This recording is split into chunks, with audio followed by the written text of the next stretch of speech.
The last male northern white rhino in the world died overnight at a reserve in Kenya. Scientists had been trying to help him mate with the last surviving 2 females to save the species from extinction. Caretakers euthanized Sudan after his condition deteriorated quickly over the weekend. The aging rhino had been ill for some time. Jonathan Vigliotti traveled to the Old Pajeta Conservancy in Kenya earlier this month to meet Sudan on assignment for CBS Sunday Morning.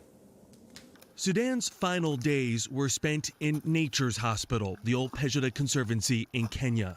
Although known as the last male standing, he was not alone. Zachariah Mufai and a team of caretakers dedicated their lives to the aging beast. He's a great friend of mine. It's just more like my family. So that's why I take great care of him. The 45-year-old rhino was euthanized after his condition rapidly deteriorated, said Stephen Gulu. Sunday morning, he completely was unable to wake up.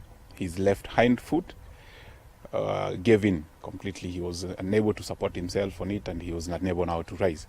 Earlier this month, as his condition worsened, rangers caring for him expressed sadness over his imminent death. I'm feeling so sad about him.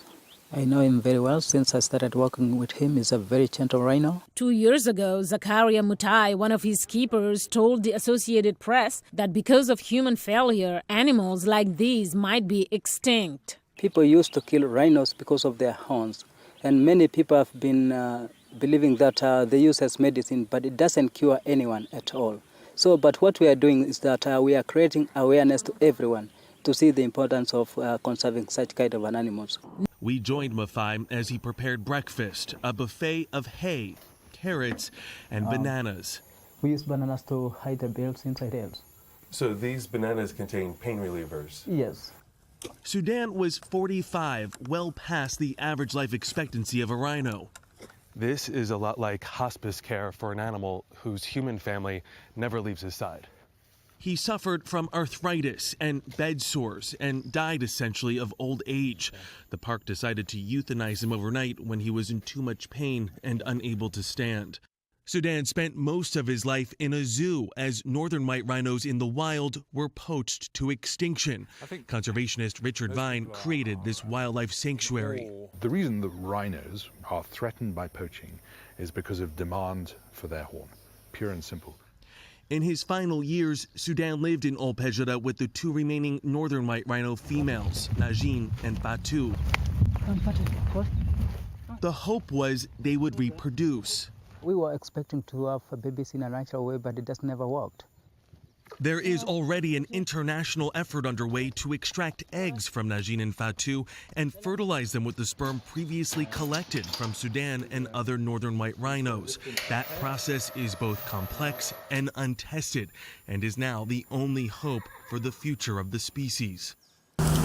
This is Omani. It's possible she's pregnant, and that would be a major accomplishment. In 2015, I took you into the frozen zoo, where scientists are working to create an embryo from northern white reproductive material. They then use in vitro fertilization to put the embryo in one of the southern whites, using them as surrogate mothers. Last fall, I showed you an ultrasound as they studied the female's reproductive system. Well, they recently tried the in vitro process on Omani and are waiting to find out if she is in fact pregnant. If she is, they'll know that part of the project works, and hopefully she'll be able to birth a northern white sometime in the future. At the safari park, Jeff Lasky, 10 News. When that project began, they told 10 News they were projecting about a 10-year timeline. 3 years in, they tell us they are still on schedule. That would mean the first northern white calf could be born in 2025. Sudan actually shows that clearly, that if we don't take care of what we have, we will definitely continue to lose it, and particularly lose other species that are currently endangered. If that fails, then stem cell technology and genetic research might provide an answer. Though for many, that's a future they reject. There is so much more to conserving a species than just having a few little cells in a petri dish or the potential for it to be a rhino. We want to conserve the whole environment. We want to conserve the rhino and everything else that is in there. Sudan and the northern white is by no means the only rhino facing oblivion, nor the only species we might one day have to bring back from the dead. a celebrity attracting thousands of visitors. Last year, he was listed as the most eligible bachelor in the world on the Tinder dating app in a fundraising effort.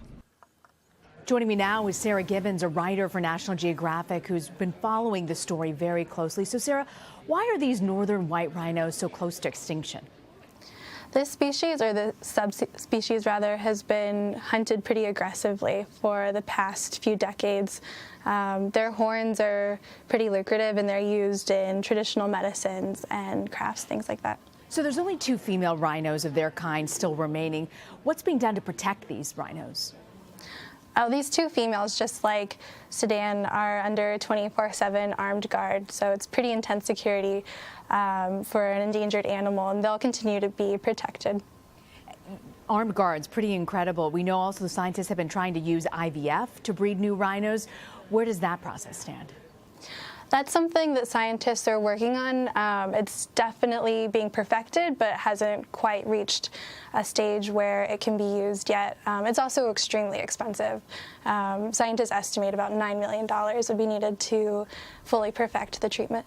That's an incredible price tag, $9 million. What impact do you think would come of the extinction of the northern white rhinos on conservation efforts? I mean, just from a conservation standpoint, it definitely says a lot about the species that we're able to protect and the kind of devastation that human intervention can have on these species. Sarah Gibbons, thank you for your time, Sarah. Thank you.